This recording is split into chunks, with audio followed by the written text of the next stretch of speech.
اعوذ باللہ من الشیطان الرجیم بسم اللہ الرحمن الرحیم۔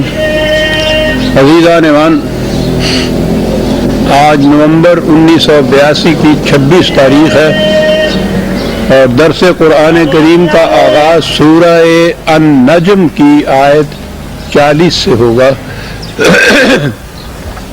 53/40۔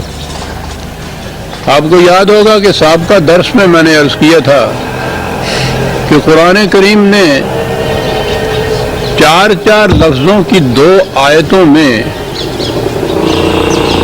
اپنے معاشی اور سیاسی اور معاشرتی نظام کی بنیادیں اس اعجاز کے ساتھ رکھ دی ہیں کہ وہ قیامت تک کے لیے نوع انسانی کے لیے غیر متبدل اصولوں کا کام دیتی ہیں۔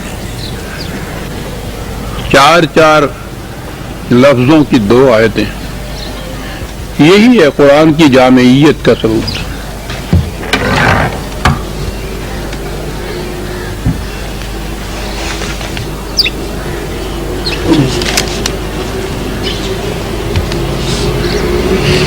وہ اصول یہ ہے کہ لیس للانسان الا ما سعی، معاوضہ محنت کا ہے، سرمایہ کا نہیں ہے۔ معاشی نظام کی بنیاد، جو محنت نہیں کرتا اس کا کوئی حق نہیں، دوسروں کی محنت کو لے جائے۔ اور دوسری چیز اس نے کہی کہ لا تزر وازرۃ وزر اخرى، ہر شخص اپنی ذمہ داریاں خود اٹھائے گا، کوئی کسی دوسرے کی ذمہ داری نہیں اٹھائے گا۔ آپ نے غور فرمایا کہ کس جامعیت سے قرآن نے 2 بنیادی اصول بیان کر دیے ہیں۔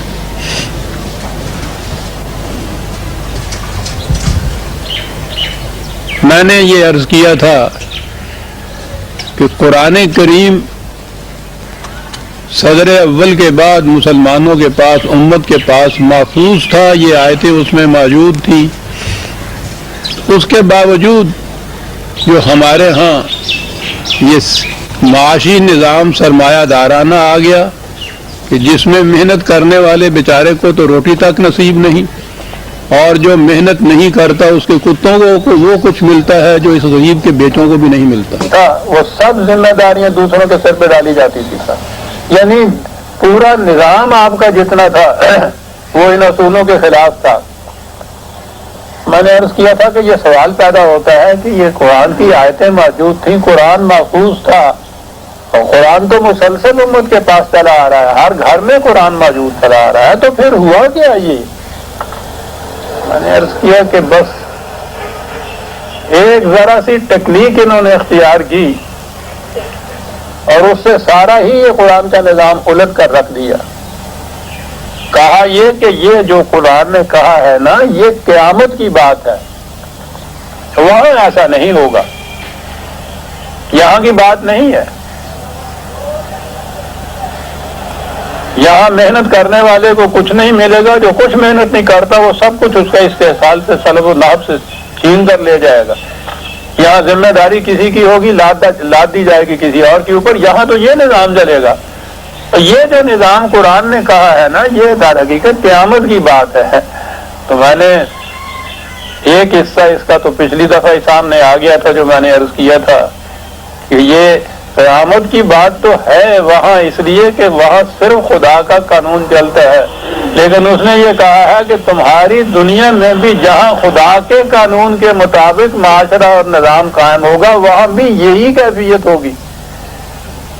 وہ قیامت کی خصوصیت کیا ہے جو یہ کہتے ہیں کہ وہاں تو یہ ہوگا،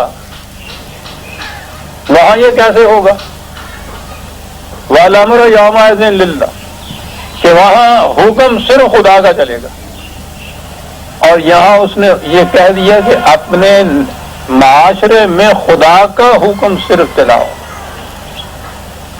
تو جب معاشرے میں خدا کا حکم یہاں چلے گا، وہی بات خصوصیت جو قیامت کی بتائی گئی ہے تو جو کچھ قیامت کے متعلق کہا ہے کہ وہاں اس طرح سے عدل ہوگا، اس طرح سے محنت کا محصل ملے گا، یہ چیزیں وہاں ہوں گی، تو اس نظام میں وہی کچھ ملنا شروع ہو جائے گا. تو دونوں تو قیامت اور یہاں کا یہ نظام ایک یکساں ہو گئے. تو یہاں کا یہ نظام ایک یکساں ہو گئے. لیکن ان کی تعویل یہ تھی کہ نہیں، یہاں تو جس طرح سے ہوگا وہ ہوتا رہے گا، اور یہ قرآن کی آیتیں قیامت تک کے لیے. تو میں نے ایک تو پچھلی دفعہ کچھ آیتیں آپ کے سامنے لایا تھا جہاں یہ تھا کہ یہی ہوگا، یہ اسی کا نام انقلاب ہے جو لانا چاہتا ہے قرآن، کہ اس دنیا میں نظام ایسا قائم ہو جائے جیسا تم سمجھتے ہو کہ خدا کا نظام قیامت میں قائم ہوگا.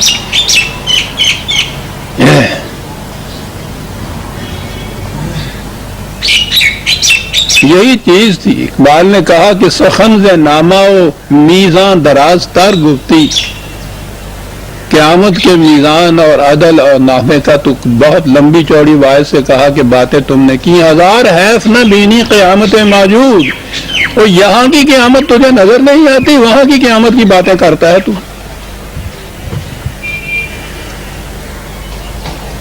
یہاں کا جہنم نہیں نظر آتا ان کو، وہاں کی بات ہے یہ. اب اسی ضمن میں نے عرض کیا تھا کہ یہ ذرا مزید تشریح طلب ہے، اس لیے کچھ دو چار حوالے اس درس میں بھی میں پہلے اسی کے لوں گا کہ یہ اسی دنیا میں یہ کچھ ہوگا، بشرطے کہ خدا کا جو نظام ہے، اس کا جو حکم ہے وہ کاج فرما ہو اس دنیا کے اندر، تو پھر یہی کچھ ہوگا. سورہ الانعام 6/165 ہے، ٹھیک ہے. وَلَا تَقْسِبُ كُلُّ نَفْسٍ إِلَّا عَلَيْهَا، یہ ہے وہ نظام جو خدا کے احکام کے مطابق جب نظام قائم ہو تو یہ اس کے اندر ہوگا، اور یہ ہونا چاہیے کہ ہر شخص اپنے اعمال کا آپ ذمہ دار ہے. اچھے ہیں تو بھی اس کو اچھے نتیجہ ملنا چاہیے، غلط ہیں اسی کو یہ ملنا چاہیے. یہ نہیں ہے کہ کرے کوئی اور بھرے کوئی، یہ بات نہیں ہے. یہ نظام ہونا چاہیے. اس نظام کو قائم کرنے کے لیے وہ سلسلہ رشد و ہدایت، انبیاء کرام، کتابیں، نظام، سب کچھ خدا نے اس نظام کو قائم کرنے کے لیے یہ دیا تھا. قیامت میں یہ کچھ ہوتا تو اس کو ضرورت ہی نہیں تھی یہ کچھ یہاں بھیجنے کی. قیامت میں تو سب وہاں جائیں گے، وہ اپنا حکم چلا لے گا. یہی وہ آیت جو میں نے ابھی عرض کیا ہے. پہلے تو یہ آ گیا کہ وَلَا تَقْسِبُ كُلُّ نَفْسٍ إِلَّا عَلَيْهَا، جو بھی جس قسم کا کام کرے گا اسی قسم کا نتیجہ اسے بھگتنا ہوگا. یہاں وَلَا تَزِرُ وَازِرَةٌ وِزْرَ أُخْرَى، وہی آیت یہاں آ گئی. کوئی بوجھ اٹھانے والا کسی دوسرے کا بوجھ نہیں اٹھائے گا. ہر شخص اپنی اپنی ذمہ داریاں آپ پوری کرے گا. اور اس کے بعد اس دنیا کے بعد کی صورت ہے ثم إِلَىٰ رَبِّكُمْ مَرْجِعُكُمْ فَيُنَبِّئُكُم بِمَا كُنتُمْ تَخْتَلِفُونَ. پھر جو تم جن باتوں میں اختلاف کرتے ہو نا، خدا کی طرف رجوع کیا جائے گا، اس کے احکام نافذ کیے جائیں گے، تو وہ سب چیزیں سامنے آ جائیں گی. اس کے ساتھ ہی وَهُوَ الَّذِي جَعَلَكُمْ خَلَائِفَ الْأَرْضِ وَرَفَعَ بَعْضَكُمْ فَوْقَ بَعْضٍ دَرَجَاتٍ لِيَبْلُوَكُمْ فِي مَا آتَاكُمْ. یہاں ہی ہے کہ اس دنیا میں بھی تمہیں تمکن عطا کیا جائے گا، اس دنیا میں حکومت بھی عطا کی جائے گی، تاکہ یہ دیکھا جائے کہ تم کیا کرتے ہو. اس میں اختیارات دیے جائیں گے، اقتدار.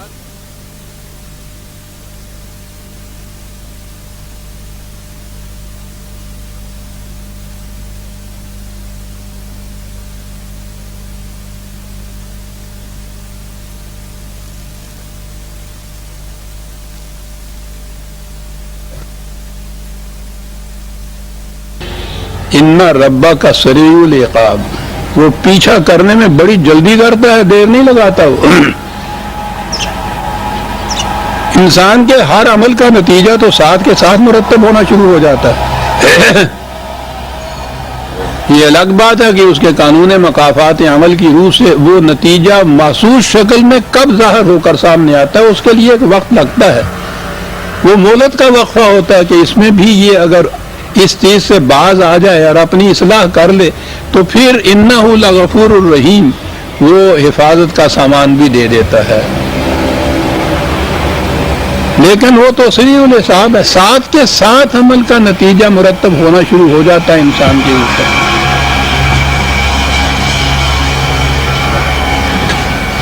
دوسرے مقام پہ ہے، یہ ہے 6/165-66 میں نے عرض کیا۔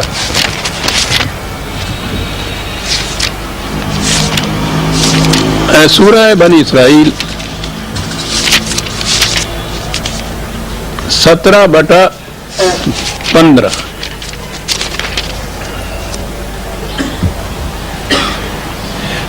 من اہتدی فانما یہتدی لنفسہ، جو صحیح راستے پہ چلتا ہے اس کا فائدہ اس کی اپنی ذات کو پہنچتا ہے۔ تو یہ تو یہاں ہی چلنے کی بات ہے نا، ہدایت تو اس دنیا کے لیے ہے۔ وَمَنْ ضَلَّ فَإِنَّمَا يَضِلُّ عَلَيْهَا، اور جو غلط راستہ اختیار کرتا ہے اس کا خمیازہ بھی اسی کو خود بھگتنا ہوتا ہے۔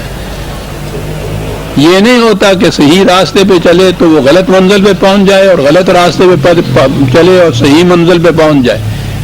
جس قسم کا راستہ اختیار کیا ہے اسی قسم کی اس کی منزل اور آخری ٹھکانہ جہاں پہنچے گا۔ اور اس کے بعد ہے وَلَا تَزِرُ وَازِرَةٌ وِزْرَ أُخْرَىٰ، وہی آیت یہاں آگی لا تزر وازرۃ وزر اخرى۔ اور اس کے بعد یہ کہ یہ یہی کچھ ہوگا، وَمَا كُنَّا مُعَذِّبِينَ حَتَّى نَبْعَثَ رَسُولًا، یہ قوموں کے اوپر جو تباہی آتی ہے پہلے ہم اس قوم میں رسول بھیجتے ہیں جو آگاہ کرتا ہے انہیں کہ غلط راستہ یہ ہے، صحیح راستہ یہ ہے، اس پہ چلو گے تو یہ ہوگا، اس پہ گامزن ہوگے تو یہ ہوگا۔ یہ وارننگ اس قوم کو دے دی جاتی ہے اور اس کے بعد پھر دیکھا جاتا ہے کہ وہ خود کون سا راستہ اختیار کرتی ہے، اس کے مطابق اس کا نتیجہ بھگتتی ہے۔ اور قرآن کریم نے تو تمام اقوام سابقہ کی داستانیں بیان کرنے کے بعد کہا کہ انہوں نے یہ کیا تو یوں تباہی آئی۔ تو اگر وہ تباہیاں قیامت میں ہی آنی ہیں، وہ تو یہاں مثالیں دیتا ہے ان اقوام کی جن کے اوپر تباہیاں آئیں ان کے غلط نظام کی وجہ سے۔ وہ انہیں بتاتا ہے کہ تم ان کی بستیوں کے کھنڈرات پہ سے دن رات گزرتے ہو، دیکھو تو صحیح ان اینٹوں کے اوپر کیا لکھا ہے ان قوموں کے متعلق۔ تو یہ تو یہاں کی باتیں ہیں ساری۔ 17/15 متعدد آیات ہیں جن میں بالتصریح یہ کہا ہے کہ اسی دنیا کے اندر یہ نتائج جو ہے وہ سامنے آ جاتے ہیں۔ 16/97 من عمل صالحا من ذکر او انثى وهو مؤمن فلنحيينه حیاة طیبة، جو بھی مرد ہو عورت ہو ایمان اور اعمال صالحہ کے ساتھ اگر وہ زندگی بسر کرے تو ہم اسی دنیا میں نہایت خوشگوار زندگی اس کی بنا دیں گے۔ یہی بن رہی ہے حیات طیبہ۔ وَلَنَجْزِيَنَّهُمْ أَجْرَهُمْ بِأَحْسَنِ مَا كَانُوا يَعْمَلُونَ، اور ان کے اعمال کے خوشگوار نتائج ان کو یہاں مل جائیں گے۔ وہ یہاں سے شروع ہو جاتا ہے، اعمال کے نتائج یہاں سے شروع ہو جاتی ہے۔ یہ الگ بات ہے کہ زندگی یہیں ختم نہیں ہو جاتی، آگے بھی چلتی ہے، تو اس لیے وہ نتائج بھی ساتھ آگے چلتے ہیں۔ اسی لیے اس زندگی میں بھی اور آنے والی زندگی دونوں کے متعلق بھی قرآن نے کہا کہ یہ نتائج ساتھ ساتھ چلیں گے۔ 2/201 سورہ بقرہ کی آیت۔ وَمِنْهُمْ مَنْ يَقُولُ رَبَّنَا آتِنَا فِي الدُّنْيَا حَسَنَةً وَفِي الْآخِرَةِ حَسَنَةً وَقِنَا عَذَابَ النَّارِ۔ صحیح زندگی بسر کرنے والے وہ ہیں جو یہ کہتے ہیں کہ یا اللہ اس دنیا کی ہماری زندگی کو بھی خوشگوار بنا دے اور اگلی زندگی کو بھی ہماری خوشگوار بنا دے۔ پہلے اس زندگی کو کہا ہے آتنا فی الدنیا حسنۃ، اور کہا کہ اولئک لہم نصیب مما کسبوا، ان کو ان کے اعمال کے مطابق نتائج ملیں گے. اور آگے ہے واللہ سریع الحساب، ہم تو بہت جلد حساب کر دیتے ہیں. اس زندگی میں حسنات، آخرت کی زندگی میں بھی حسنات. اور وہ پھر جو چیلنج نبی اکرم صلی اللہ علیہ وسلم کی زبان مبارک سے اپنے مخالفین کو دلایا گیا کہ لمبی چوڑی بحثوں کی ضرورت نہیں ہے،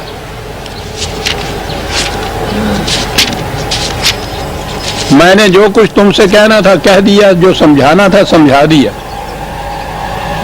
اور اس کے بعد قل یا قوم اعملوا علی مکانتکم انی عامل. اب یہ ہے کہ تم اپنے پروگرام کے مطابق کام کرو، جو تم کہتے ہو کہ یہ ہے صحیح پروگرام، میں اس میں دخل نہیں دوں گا، مجھے میرے پروگرام کے مطابق کام کرنے دو، اس میں تم دخل نہ دینا. تو پھر کہا اس کے بعد فَسَوْفَ تَعْلَمُونَ مَنْ تَكُونَ لَهُ عَاقِبَةُ الدَّارِ، جلدی معلوم ہو جائے گا کہ کس کا دعویٰ سچا تھا اور کس کا دعویٰ جھوٹا تھا. یہ تو عملی نتائج پیدا کرنے والی بات ہے. تم کام کرو اپنے پروگرام کے مطابق، اپنا نظام جیسا تم کہتے ہو کہ یہی صحیح نظام ہے، چلو قائم کرو، میں کچھ نہیں کہتا، مجھے میرا نظام قائم کرنے دو. اور اس کے بعد نتائج خود بخود بتا دیں گے کہ کون سچا تھا اور کون جھوٹا تھا. تو وہ تو یہاں کی ساری باتیں ہو رہی ہیں. 6/136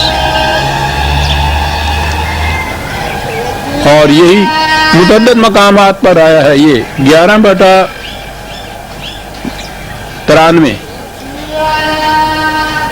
اور 39/39. ان آیات میں یہی کہا گیا ہے کہ تم اپنی جگہ کام کرو، مجھے اپنی جگہ کام کرنے دو، اور فوراً اس کے بعد پتہ چل جائے گا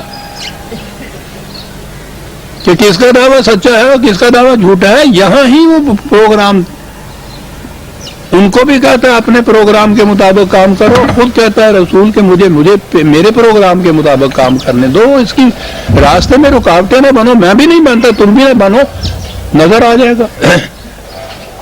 اور وہ نظر آ گیا. وہ جو صدر اول کی تاریخ کو ہم دنیا کے سامنے پیش کرتے ہیں کہ قرآن کے نظام کے مطابق جب انہوں نے اپنی زندگی بسر کی یا اس کا نظام قائم کیا، اس کے نتائج کیا برآمد ہوئے. اور وہ جو مخالفین تھے انہوں نے جب اپنا پروگرام قائم کیا، اپنا نظام قائم کیا، تو اس کے نتائج کس قدر تباہ کن تھے. یہ تو تاریخ ہے، ساری دنیا جانتی ہے اس کو. یہ یہاں ہوا، اسی دنیا میں ہوا، اسی زندگی میں ہوا. کہنے کا مطلب یہ تھا کہ یہ ایک فریب ہے جو دیا گیا یا کھایا گیا کہ یہ یہاں یہ کچھ نہیں ہوگا، یہ سارا کچھ جو ہے نظام یہ اگلی زندگی کے اندر ہے، وہاں یہ کچھ ہوگا. لیکن یہ نظام تو اسی زندگی کے متعلق ہے. عزیزان من، سوچ رکھیے کہ اگر یہ دو بنیادی اصول دنیا میں نظام کے ہوں کہ کوئی کسی دوسرے کی محنت کا استحصال، سلب اور نہب اور ایکسپلائٹیشن نہ کر سکے، جو محنت نہیں کرتا اسے کچھ نہ مل سکے، محنت والے کو اس کی محنت کا پورا پورا بدلہ ملے، معاوضہ سرمایہ کا نہیں محنت کا ہو، اور دوسری طرف کوئی کسی دوسرے کی ذمہ داری، اپنی ذمہ داری کسی دوسرے کے سر کے اوپر نہ لاد سکے، اپنی ذمہ داری خود پوری کرے. یہ دو ہی اصول اگر دنیا کے اندر قائم ہو جائیں، کوئی نظام جو ان دو اصولوں کو لے کر قائم ہو جائے، آپ سوچئے کہ یہ زندگی جنت کی بن جائے گی یا نہیں. اور یہی تو تھا جو حضور نے فرمایا تھا کہ مجھے میرے پروگرام کے مطابق کام کرنے دو. پھر دیکھو نتائج کیا نکلتے ہیں. اور لمبی چوڑی بات کی نہیں ہے، اگلی آیت میں تو بات صاف ہوگی کہ وَأَنَّ سَعْيَهُ سَوْفَ يُرَى. ہر محنت کرنے والا اپنے محنت کا نتیجہ فوراً دیکھ لے گا، جلدی دیکھ لے گا، سامنے آ جائے گا اس کے، اگر یہ نظام قائم ہو گیا تو. ثم یجزاہ الجزاء الاوفا، ہر محنت کش کو اس کی محنت کا بدلہ پورا بدلہ مل جائے گا، کوئی اس میں سے کچھ ہضم نہیں کر سکے گا۔ یہ اگلی آیتیں خود بتاتی چلی جا رہی ہیں، جن کے متعلق کہا کہ قیامت میں ایسا ہوگا، یہاں سب ایکسپلائٹیشن ہوتی جائے گی، سلب و ناب ہوتا چلا جائے گا۔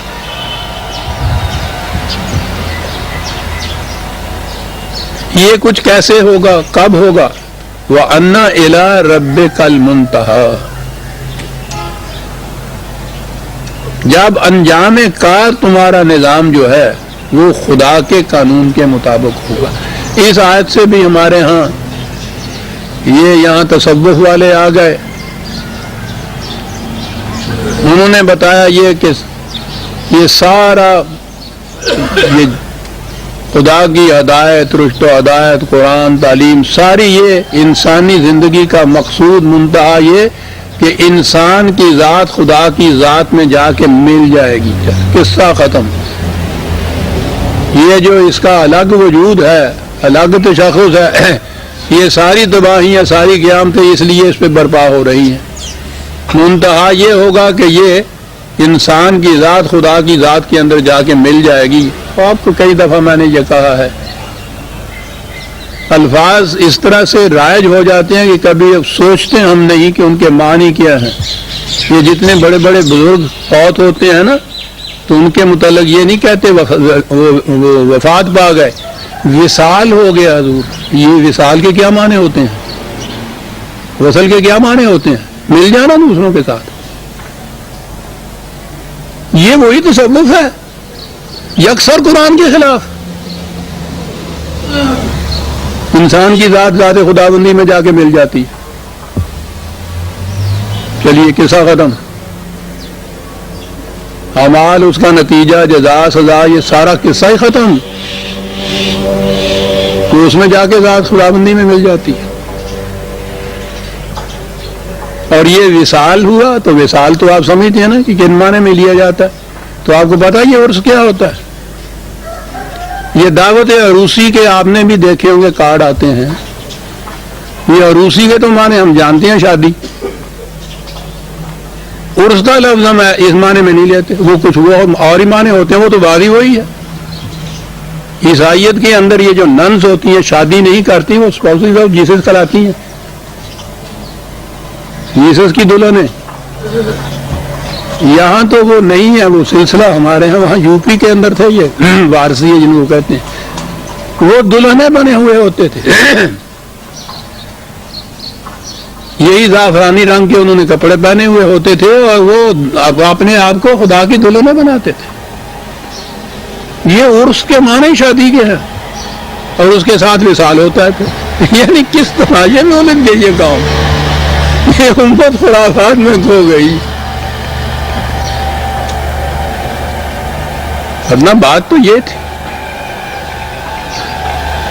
کہ نظام خداوندی کے معنی یہ ہیں 22/41 مشہور آیت، الذین ان مکناہم فی الارض اقاموا الصلاۃ وآتوا الزکاۃ وامروا بالمعروف ونہوا عن المنکر۔ یہ جب یہ قوم جو قرآن کو لے کے اٹھی ہے، جب انہیں تمکن زمین میں حاصل ہوگا، ان کو اقتدار ملے گا، ان کی مملکت اور حکومت قائم ہوگی، تو پھر یہ اقامت صلاۃ اور ایتاء زکوٰۃ کا فریضہ عطا کریں گے۔ جس چیز کو قرآن نے صحیح کہا ہے اس کا نافذ کریں گے، جسے اس نے غلط کہا ہے اس سے روکیں گے، اور جس کے لیے میں نے یہ آیت نازل کی، وَلِلَّهِ عَاقِبَةُ الْأُمُورِ، یوں تمام معاملات آخر الامر خدا کے حکم کے مطابق طے ہوں گے۔ یہ ہے یہ جو منتہا ہے، ہر چیز آخر الامر طے جو کریں گے، مشاورت ان کے ہاں ہوگی، ڈسکشن ان کے ہاں ہوں گے، یہ سارا کچھ ہوگا۔ طے کس طرح سے معاملہ ہوگا؟ خدا کے حکم کے مطابق۔ اور وہ جو آپ کو معلوم ہے کہ بار بار آتا ہے وہ انا للہ و انا الیہ راجعون، وہ اب تو وہ آیت کا ٹکڑا ہی اس لیے ہو گیا کہ جس کی موت کی خبر آئی اور آپ نے کہا انا للہ و انا الیہ راجعون، وہ موت کے سوا کہیں اور کسی جگہ وہ بولا ہی نہیں جاتا۔ معاذ اللہ. اور وہ ایسی عظیم آیت ہے، اس کی تشریح کا تو پھر یہ موقع نہیں ہے، وہ آ چکی ہوئی آیتیں یہ پہلے بھی، لیکن آپ دیکھیے کہ وہ کس قدر زندگی بخش ہے وہ مقامات قرآن کریم میں جہاں یہ الفاظ وہ لے کے آیا ہے، اور ہم کس طرح سے وہ مرگ آفریں ہم نے ان کو بنا دی. میں یوں ہی ترجمہ کرتا ہوا چلا جاؤں گا. وَلَنَبْلُوَنَّكُمْ بِشَيْءٍ مِّنَ الْخَوْفِ وَالْجُوعِ وَنَقْصٍ مِّنَ الْأَمْوَالِ وَالْأَنفُسِ وَالثَّمَرَاتِ 2/155 سے یہ شروع ہوتا ہے کہ یہ جو تم نظام، اس کی دعوت، یہ انقلاب آفری دعوت لے کے اٹھے ہو، یہ پھولوں کی سیج نہیں ہے، بڑی سخت مخالفت ہوگی. انسان نہ اپنا اقتدار چھوڑتا ہے، نہ سرمایہ پرست اپنی دولت چھوڑنا چاہتا ہے، نہ مذہبی پیشوائیت اپنی مقدس تقدیس کو چھوڑنا چاہتا ہے. یہ سب مخالفت کریں گے، سخت مخالفت ہوگی، میدان جنگ تک میں جانا پڑے گا، جانیں دینی پڑیں گی، مال کا نقصان ہوگا، ثمرات کا نقصان ہوگا. لیکن وَبَشِّرِ الصَّابِرِينَ الَّذِينَ إِذَا أَصَابَتْهُمْ مُصِيبَةٌ، یہ رسول بشارت دے دے ان کو کہ ایسے مقامات میں جہاں انسانوں کے قدم لغزش میں آ جائیں، لڑکھڑا جائیں، ایسے مقام پہ بھی وہ نہایت استقامت سے جم کے کھڑے رہیں گے، اور اس کے بعد وہ کہیں گے یہ قالوا انا للہ و انا الیہ راجعون، مخالفین سے کہیں گے کہ جو کچھ تمہارا جی چاہے کر لو، ہم نے اپنے آپ کو وقف کر رکھا ہے خدا کے نظام کے لیے، ہمارا ہر قدم اس کی طرف اٹھے گا، ہم نہیں لوٹ کے پیچھے جائیں گے. کیا بات ہے اس اعلان کی! اس قدر صبر آزما مراحل آئیں گے ان کے کہ جانے تک دینی پڑیں گی. مقابلے میں وہ کھڑے ہوں گے، وہ کہیں گے کہ چھوڑ دو اپنے اس دعوے کو، اس دعوت کو، ہٹ جاؤ اس سے، دوسری طرف کو. کہا کہ بشارت دے دو یا رسول ان کو کہ ایسے جہاں کا مراحل میں بھی ان کے پاؤں میں ذرا لغزش نہیں آئے گی، اور وہ انہیں للکار کے کہہ دیں گے کہ تمہیں معلوم نہیں ہے کہ ہم نے تو اپنا سب کچھ بیچ دیا ہوا ہے اس کے ہاتھ میں، ہمارا تو اپنا کچھ ہے ہی نہیں ہے، ہم تو اس کے ہو چکے ہوئے. اس لیے جتنی مصیبتیں آتی ہیں، جتنی تم مخالفتیں کرتے ہو، آنے دیجئے، ہمارا انا الیہ راجعون، ہم چلے اس کی طرف، جا رہے ہیں اس کی طرف، ہمارا قدم دوسری طرف نہیں جائے گا. وہاں آیا ہوا ہے یہ. اور یہاں جو ہی کسی نے انا للہ کہا، اگلے نے کہا کہ وہ خیر ہے. نہ جی، خیر سے ہندی نہیں کہ تو انا للہ کیا جائے. انا للہ و انا الیہ راجعون، ہم کیا جانے عزیزان من، ہم تو قبرستانوں کے اندر لیٹے ہوئے ہیں. تو یہ حیات بخش پروگرام کیا تھا، ہم اس کے ہو گئے، ہم اس کے ہیں، ہمارا پوچھنا کیا، ہمارا ہر قدم اس کی طرف اٹھ کے جائے گا، تم روک نہیں سکتے ہمیں. کیا بات تھی ان مجاہدین کی. انا الی ربک المنتہا، ہماری انتہا، ہماری منزل، ہمارا نصب العین مقصود خدا کا نظام ہے، اس کی ربوبیت ہے ہمارا نظام. منتہا زندگی ہمارا یہ ہے. منتہا زندگی تو ہم کہتے ہیں، لیکن ان مقامات میں جب آتے ہیں تو ہم کہتے ہیں نہیں، وہاں ہم اس کی ذات میں جا کے ذات مل جائے گی، چلیے قصہ ختم ہو جائے گا. یعنی یہ سارا کچھ جو کچھ چکر ہے اتنا لمبا چڑھا دیا اس لیے کہ الگ کیا کہ خدا کی ذات سے انسان کی ذات الگ ہوئی. یہ سارا ہندوؤں کا ویدانت ہے. وہاں سے آگے مادے کی دلدل میں پھنس گئے. اب یہاں سے نکلنے کے لیے اتنی جان کا مشقتیں کرنی پڑیں گی.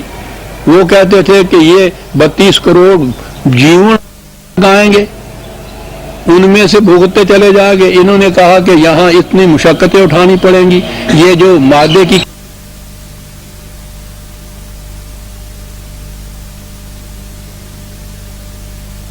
پروگرام ملاحظہ فرماؤ خدا کا.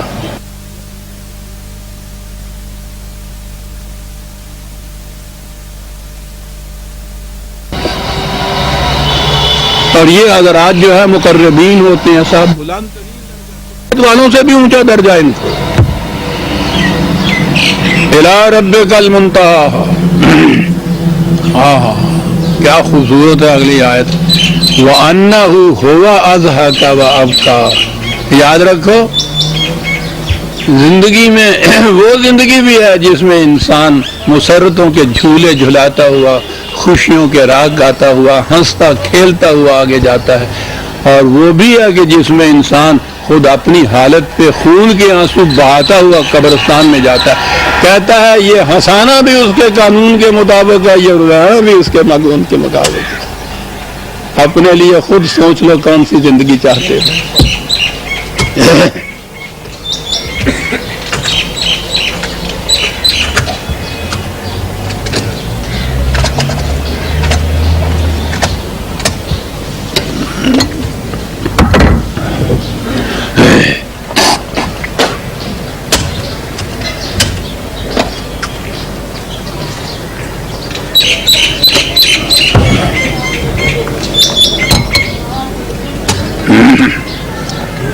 ٹھیک ہے، کیا الفاظ ہیں، یہ حقیقی ہنسی بھی جو دل کی گہرائیوں سے مسرتوں کے ساتھ ابھرے گی، وہ بھی اس کے قانون کے مطابق زندگی بسر کرنے سے، جو خون کے آنسو ہوتا ہے انسان، وہ اسی کے قانون کی خلاف ورزی کرنے سے کچھ ہوتا ہے، یہ ایسے نہیں ہوتا۔ زندگی کے دونوں گوشے کو لے آیا، ہنسی کے ساتھ رونا، اور آگے ایک قدم بڑھا کہ نہیں اتنے سے تم نہیں سمجھے ہو، وَأَنَّهُ هُوَ أَمَاتَ وَأَحْيَا، زندگی بھی اس کے قانون کے مطابق ملتی ہے، موت بھی اس کے قانون کے مطابق آتی ہے۔ یہ تبھی زندگی اور تبھی موت ہی نہیں، بلکہ یہ قوموں کی زندگی اور قوموں کی موت، قرآن نے اس کے لیے قوانین دے دیے ہوئے، قوموں کے عروج و زوال، موت و حیات، اس کو کہا یہ ہے موت و حیات۔ اور مردہ قومیں تو ہمارے ہاں یہ الفاظ استعمال ہوتے ہیں، زندہ قومیں، مردہ قومیں، حالانکہ طبی طور پر ڈاکٹری نقطہ نگاہ سے تو دونوں زندہ ہوتی ہیں، جب تک سانس آتا ہے وہ زندہ ہوتا ہے، تو یہ زندہ قومیں اور مردہ قومیں کیا ہوتی ہیں؟ قرآن کی اصطلاح ہے یہ۔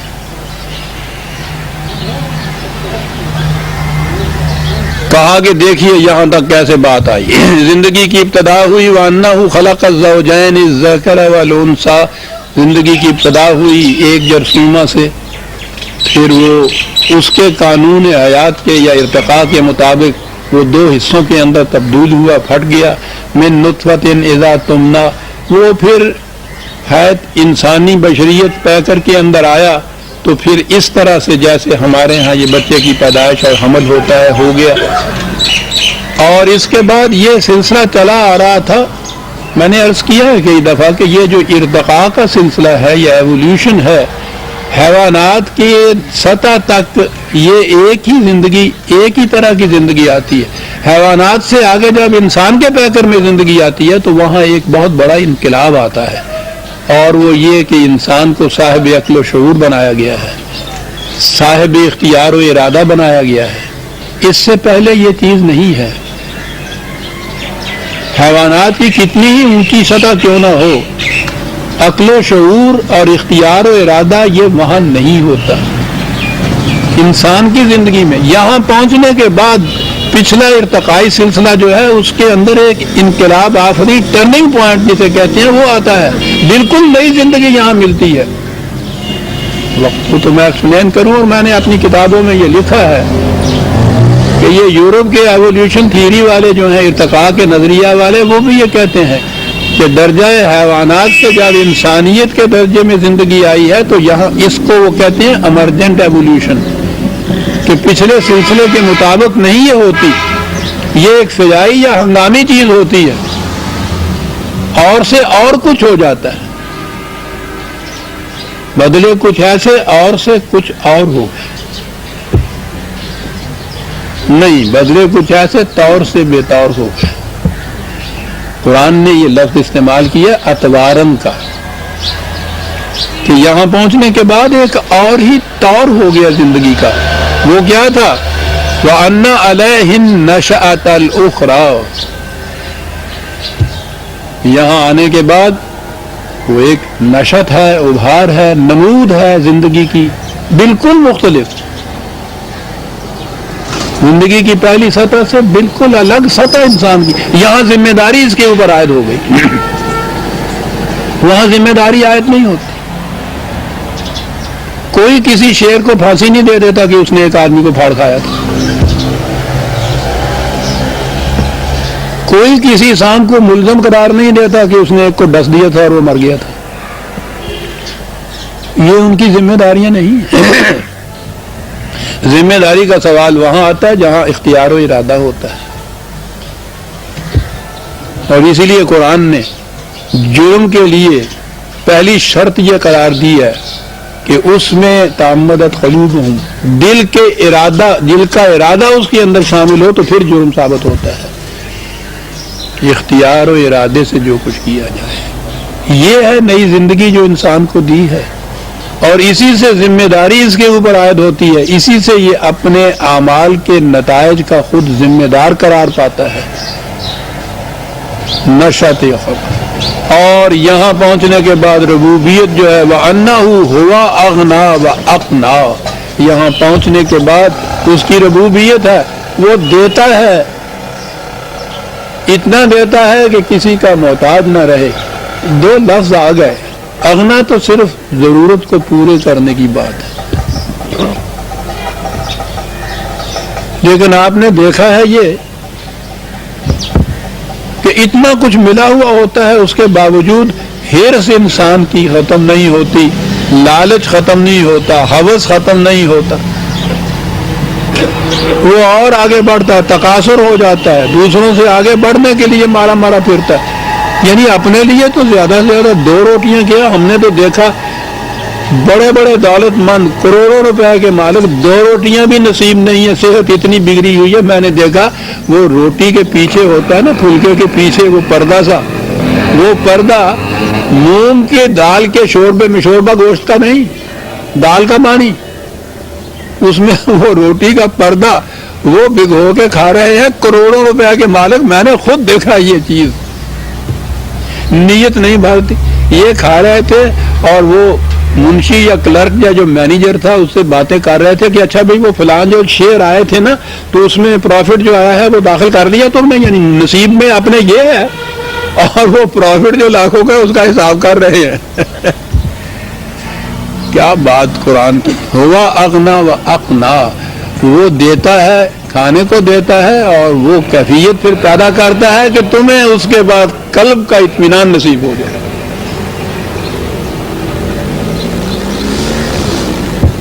ورنہ صرف کھانے کو ملنے کے لیے تو میں نے کہا ہے نا کہ وہ پھر اگلی بات نہیں نصیب ہوتی. ایک تو اطمینان یہ ہے کہ بھوک میں جو ہے وہ تو فریب نفس ہے, وہ اطمینان نہیں ہوتا. ایک بے اطمینانی یہ ہے کہ سب کچھ ملا ہوا ہے اور اس کے باوجود دل ہے کہ وہ اسی طرح سے ترستا چلا جا رہا ہے. یمون جسے قرآن کہتا ہے, جھوٹی پیاس والا اونٹ, پیاس بوجھتی نہیں ہے. الحاکم التکاثر حتی زرتم المقابر, دوسرے سے آگے بڑھنے کا ہوس, لالچ, حرص لیے چلی جا رہی ہے, اسے بھاگے چلا جا رہا ہے. کہاں تک؟ کہاں تھا وقت قدم میں قبر میں نہیں جا کرتا تھا. وہاں اپنا نہیں آتی بات. 2 چیزیں ربوبیت میں یہ چیز ہے کہ ضرورت کے مطابق ملے, اس کے لیے پریشان نہ ہونا پڑے, اور یہ مل جانے کے بعد پھر ہوس اور حرص نہ ہو. کیا ہے نظام یہ؟ باتیں ہم کرتے رہتے ہیں. اور یہ سارا کیسے ہوا؟ وَأَنَّهُ هُوَ رَبُّ الشِّعْرَىٰ, یہ ٹھیک ہے, یہ ایک بت بھی تھا ان کے ہاں, عربوں کے ہاں. یہ جو ستارہ ہے, ایک شعرا ستارہ ہے, ستارہ پرست قومیں بھی ہوئی ہیں جو ستاروں کو اپنے دیوتا دیویاں مانتے ہیں. یہ ہندوستان والے بھی مانتے ہیں اس طرح سے, چاند کو بھی اور سورج کو بھی اور ستاروں کو بھی. وہاں بھی یہ قومیں تھیں, سابعین وغیرہ, وہ ستارہ پرست بھی تھی. ان کے ہاں ایک ستارے کی پرست ہوتی تھی, شعرا اس کو کہتے تھے, شاید زہرا ہو وہ. لیکن یہاں تو یہ اور چیز ہے عربی زبان کے اعتبار سے, اور وہ بڑی اہم چیز ہے. کہا یہ جو نئی زندگی انسان کو ملی ہے, ہم نے کہا ہے پہلی زندگی سے الگ, اس میں یہ سب کچھ ہوا. شعرا کو عربی زبان کی روح سے لیے جائے تو اس کے معنی شعور کے بھی ہوتے ہیں. یہ جو شعور ہے نا انسان کا، شعور خیش، سیلف کانشسنس، یہ انسان کی خصوصیت ہے کہ اسے یہ چیز عطا کر دی ہے. اور رب الشعراء اس کی ربوبیت ہوتی ہے، نشو و نما ہوتی ہے. صلاحیت تو انسان کے اندر دی جاتی ہے، اس کی اس صلاحیت کی نشو و نما ہوتی ہے. پھر شعور کی انسان کے، وہ جسے خود ہی کہا کہ اقبال پکارتا چلا گیا، اپنی ذات کا شعور، میں کا شعور، میں کیا ہوں. یہ چیز انسان کے لیے. کہا اب یہ بات جو تمہارے ذہن میں آئی تھی کہ یہ سارا کچھ قیامت تک کے لیے ہے، یہاں اس زندگی میں نہیں ہے. کہا اس زندگی میں ہونے کی دلیلیں چاہتے ہو، ثبوت چاہتے ہو. اقوام سابقہ، ابھی میں نے عرض کیا نا کہ قرآن نے اقوام سابقہ کی داستانیں بیان کی ہیں اور کہا ہے کہ جاؤ اور جا کے دیکھو ان کی اجڑی ہوئی بستیوں کے کھنڈرات کی اینٹوں پہ لکھی ہوئی ان کی داستانیں پڑھو جا کر. تو یہ زندگی کے بعد تھی نا. تو وہ یہاں تک آنے کے بعد اس نے کہا کہ یہ چیز کہ یہ یہی واقعہ ہوتا ہے. وَأَنَّهُ أَهْلَكَ عَادًا الْأُولَىٰ، قوم عاد کی داستان قرآن میں ہے، عاد اولا اور عاد ثانیہ. پہلی آئے قوم عاد اور بعد کی قوم عاد، وہ دو حصے ہیں اس قوم کے. کہا دیکھو کہ کس طرح ان کو ہلاک کیا گیا. وہ سمودا فما ابقا، سمود کو جا کے دیکھو. یہ نہیں ہوا کہ ان کو تغیر ہی نہ ہو، ان کو ہلاکت نہ ہو، تباہی نہ ہو، غلط نظام قائم کیا، ان کی بھی یہ کیفیت ہوگی. تو اب آپ نے دیکھا کہ وہ جو کہہ رہا تھا کہ یہ سب کچھ اسی زندگی میں شروع ہو جاتا ہے، اس کا ثبوت دے رہا ہے. اس کے لیے دلائل میں ہم پہنچا رہا ہے. اور ثبوت تو وہ یہ نہیں کہ تھیوریٹیکل ہوتے ہیں اس کے، وہ تو ایسے محسوس ثبوت دیتا ہے جو آنکھوں سے دیکھو اور شعور سے سمجھ لو. یہ جتنی قومیں پہلے گزری ہیں، ایک تو یہ سمجھے کہ قرآن کریم نے ان انبیاء کرام کا ذکر بالتفصیل کیا ہے جن سے اس زمانے کے عرب واقف تھے، جانتے تھے ان کے متعلق. ان قوموں کا ذکر کیا ہے جن قوموں کی بستیاں ان کے گرد و نواح میں تھی. یہ تجارت پیشہ تھے، بہت سیاحت اور سفر کرتے رہتے تھے. ان شاہراہوں کے اوپر ان قوموں کی بستیاں تھیں. تو یہ جب گزرتے تھے تو وہاں ان کے متعلق یہ باتیں کرتے تھے. تو یہاں پرانی بستیاں یا پرانے مقامات ہیں، ان کی باتیں لوگ کرتے ہیں. ہڑپا اور موہنجو دارو اور ٹیکسیلا اور یہ سارا کچھ، یہ تو خیر عجائب گھر بنا دیا ہم لوگوں نے. ان کی اجڑی ہوئی بستیاں جو ہے، تو یہ عربوں کے ہاں تو ان کی داستانیں بیان کی جاتی تھی. قرآن نے اسی لیے انہی انبیاء کرام کا ذکر کیا ہے جن سے یہ لوگ واقف ہیں. تو جیسا کہ میں کہا کرتا ہوں، اگر ان سے کہا جاتا کہ صاحب کنفیوشس خدا کا پیغمبر آیا اور اس نے یہ کہا اور اس کی جو وہ قوم تھی اس زمانے کی ہلاکت ہو گئی، تو عرب پوچھیں گے کہ صاحب یہ تھا کون؟ ہم تو جانتے ہی نہیں ہیں. وہ کہتے کہ نہیں صاحب یوں ہی بنا دیا ہے، ہم نہیں جانتے. یعنی بات ہی یہ شروع ہو جاتی. ان کے دل پہ اس کا کوئی اثر ہی نہ پڑتا، اس تاریخی شہادت کا کوئی اثر ہی ان کے دل پہ نہ پڑتا. وہ تاریخی شواہد بیان کیے جن سے وہ واقف تھے، دن رات ان کی باتیں کرتے تھے، ان کی اجڑی ہوئی بستیوں کے کھنڈرات کے پاس سے گزرتے تھے. کہا تم دیکھتے نہیں؟ تمہیں اتنا ہی معلوم ہے کہ ہاں صاحب ایک آندھی چلی تھی یہ تباہ ہوئے.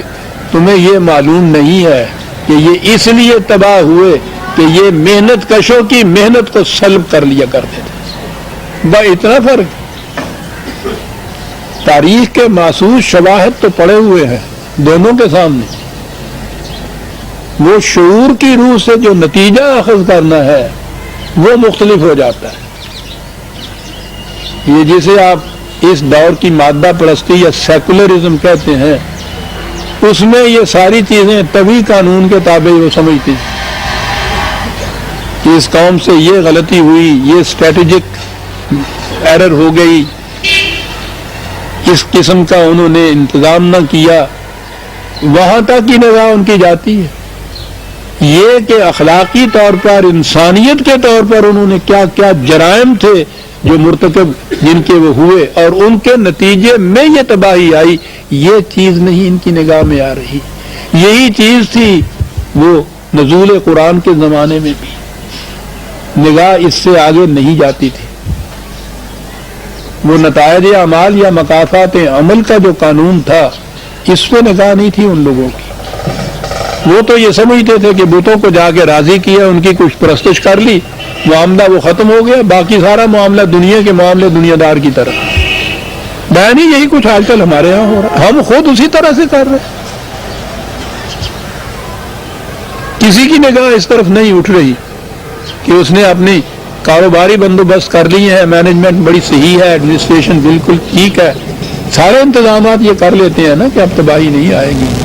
یہ بات کہ یہ انسانیت کا گلا گھٹ رہا ہے، اسی کی وجہ سے تباہی آئے گی، یہ کسی کی نگاہ میں نہیں ہوتی۔ یہی بات اس قوموں میں تھی۔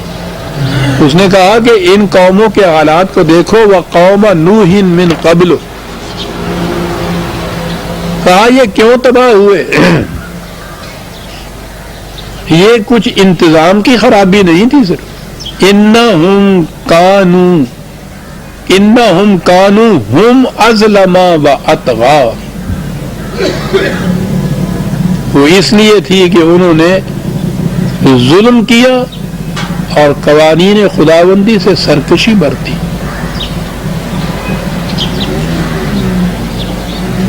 میرے درس میں اور قرآن کریم میں بار بار آتا ہے قانون خداوندی، اس کی سے سرکشی برتنا، اس کا اتباع کرنا۔ تو وہ قانون کا لفظ جب ہم بولتے ہیں تو وہ کچھ لیگلی بات آتی ہے، یہ کچھ ایسا قانون جیسا لا کا ہوتا ہے، یہ قانون کے بائیں طرف چلو، بس کچھ دنوں میں ایسا ہی آتا ہے۔ یہ جو قوانین خداوندی جن کو کہا جاتا ہے نا، وہ اس سے بہت آگے۔ قانون یہ ہے نا کہ کسی دوسرے کی محنت کو سلب نہ کیا جائے، قانون خداوندی یہ کیا جائے گا تو تباہی آئے گی، اس کی خلاف ورزی کرنا ہوگا، قانون خداوندی سے سرکشی برتنا۔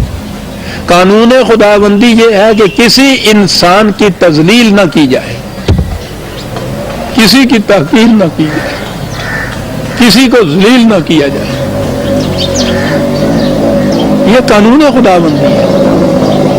جس نظام میں یہ چیز نہیں باقی رہے گی، احترام آدمیت نہیں رہے گا، وہ قانون خداوندی سے سرکشی برتے گا۔ یہ ہے وہ قوانین جن سے سرکشی برتنے سے تباہیاں آتی ہیں قوموں کی۔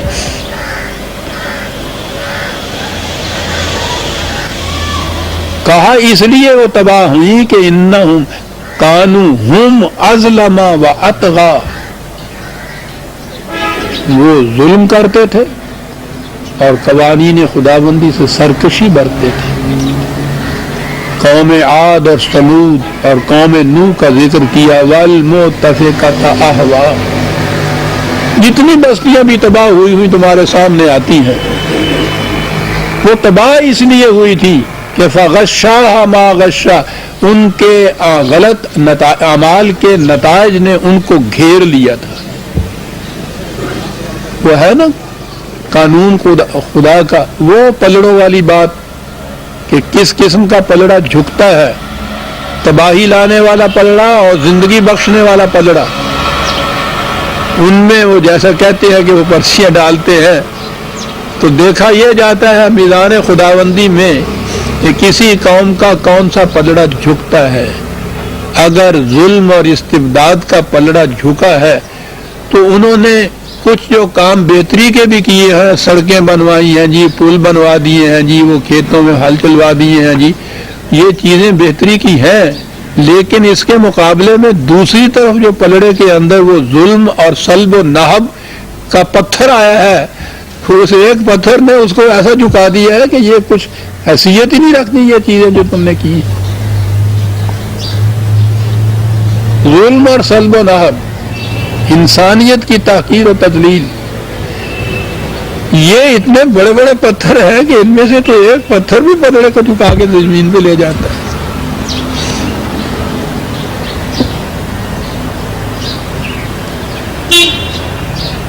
تو یہ جو ہے فغشا کہ اس کا نظام عدل خدا کا جو ہے وہ دیکھتا رہتا ہے کہ کہاں تک یہ آگے بڑھے ہیں، وارننگ دیتا رہتا ہے.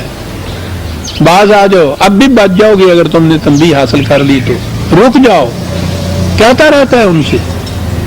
لیکن جب وہ اس پہ کان نہیں دھرتے تو فغشاہا ما غشا، تو چاروں طرف سے غلط نظام کے تباہ کن نتائج گھیر لیتے ہیں. تو کہا کہ تم چھوٹی چھوٹی سی باتیں آتی تھی تو جھگڑا کرتے تھے کہ نہیں یہ کچھ نہیں بگڑتا، ہم نے پورا انتظام کر لیا ہوا ہے، کوئی بات نہیں ایسی. کہتا فبأي آلاء ربك تتمارى. یہ آلاء کے معنی پورے تو آئیں گے، آگے آتی ہے سورہ الرحمن، وہ جان ہر آیت کے بعد آتا ہے فبأي آلاء ربكما تكذبان. آلاء کے معنی نعمت ہی نہیں ہوتی، قوت کے معنی اس کے ہوتے ہیں.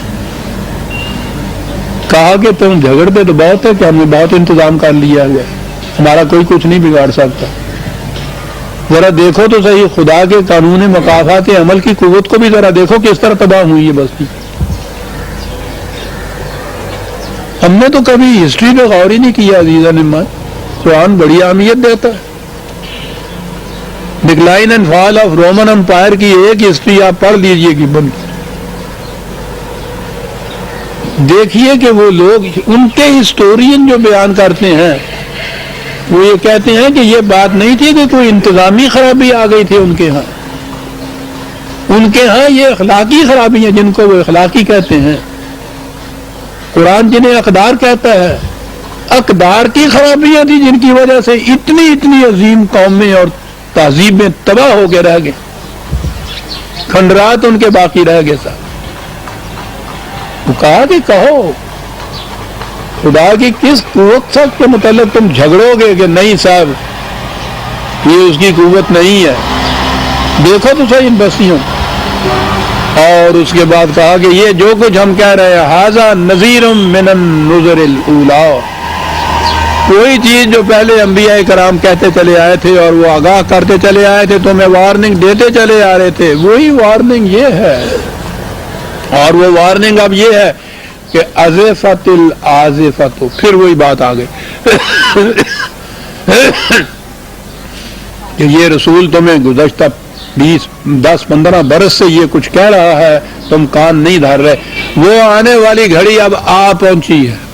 وہ یہی وہ تو آ پہنچی، وہی بات جو پیچھے سے چلی آ رہی تھی کہ یہ وہی کا ذکر نہیں ہے، آ پہنچی.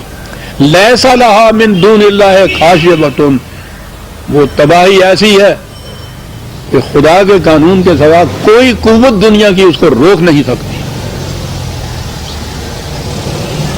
اس تباہی کو کوئی قوت روک نہیں سکتی.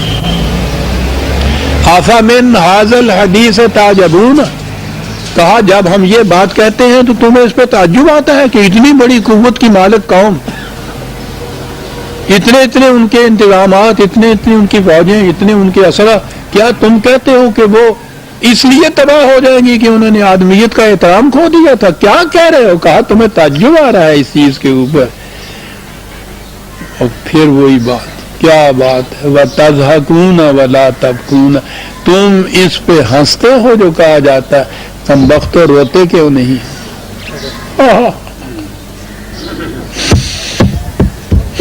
اس پہ ہنستے ہو. کوئی شخص اپنی موت پہ بھی ہنستا ہے. وَتَضْحَكُونَ وَلَا تَبْكُونَ، تم اس لیے ہنستے ہو کہ وَأَنْتُمْ صَامِدُونَ، تم غافل ہو اپنے انجام سے. جس کو اپنے انجام کا پتہ چل جائے، معلوم ہو جائے کہ یہ کینسر ہے جو مجھے کھا رہا ہے، پھر وہ نہیں ہنستا. وَأَنْتُمْ صَامِدُونَ، کہا وارننگ دی ہے تمہیں، اب بھی وقت ہے بچ جانے کا، اور اس کے لیے ایک ہی طریقہ ہے فَاسْجُدُوا لِلَّهِ وَاعْبُدُوا، صرف ایک خدا کے نظام کی اطاعت اختیار کرو، جھکو اسی کے سامنے جھکو، کسی اور کے سامنے نہ جھکو۔ یہ ہے جو میں کہنا چاہتا ہوں، بچ جاؤ گے، اب بھی وقت ابھی ہے، مہلت کا لمحہ فرصت کا ختم نہیں ہوا ہے، اور طریقہ یہ ہے فاسجدوا للہ واعبدوہ، یہ ہے طریقہ بچ جانے کا۔ آپ کو معلوم ہے ہم نے اس پہ کیسے عمل کیا ہوا ہے؟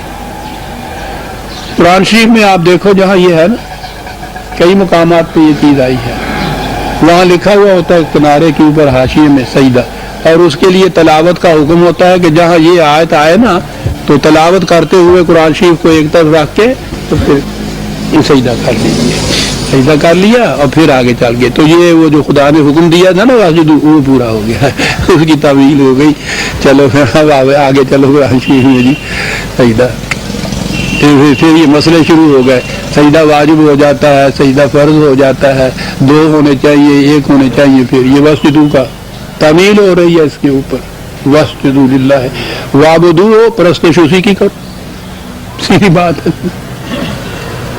یہ کچھ کیا اور ہم نے کہا کہ ہم تو اسی کی پرستش کرتے ہیں، ہم نماز پڑھتے ہیں، روزہ کرتے ہیں، سجدہ کرتے ہیں تلاوت کے وقت میں۔ سورہ النجم آج ختم ہو گئی عزیزان نمان، آئندہ درس میں سورہ القمر سے ہم شروع کریں گے۔ ربنا تقبل منا انک انت السمیع العلیم۔ یہ